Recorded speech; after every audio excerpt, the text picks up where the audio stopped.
క్రైస్తలో జనవరి 26వ తేదీ 2024. ఈరోజు దేవుని వాక్యం. సహోదరులారా, మీరు స్వతంత్రులుగా ఉండుటకు పిలువబడితిరి. అయితే ఒక మాట, ఆ స్వాతంత్రమును శారీర క్రియలకు హేతువు చేసుకొనక ప్రేమ కలిగిన వారై యుగనికొకడు దాసులై ఉండుడి. గల్తీలకు రాసిన పత్రిక 5వ అధ్యాయం 13వ వచనం. మనము ఈ లోకంలో స్వతంత్రులుగా ఉండుటకు పిలువబడితిమి. అవును, దేవుడు మనలను బానిసలుగా చేయలేదు, కానీ స్వతంత్రులుగా చేసెను.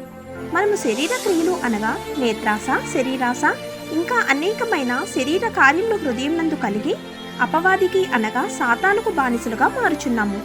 మనము శరీర కార్యములు అనుసరించి స్వతంత్రులుగా బ్రతుకుచున్నాము.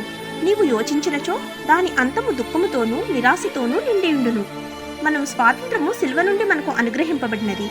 అయితే మనము నిజముగా స్వతంత్రులుగా ఈ లోకంలో మనలను క్రీస్తు నిమిత్తమే చెరసాలలో వేసినను మనము బంధింపబడిన వారముగా కాక స్వతంత్రులుగానే భావించుదుము. అట్టి స్వతంత్రము మనమందరము పొందుకుందుము కాక. ఆమేన్. God bless you.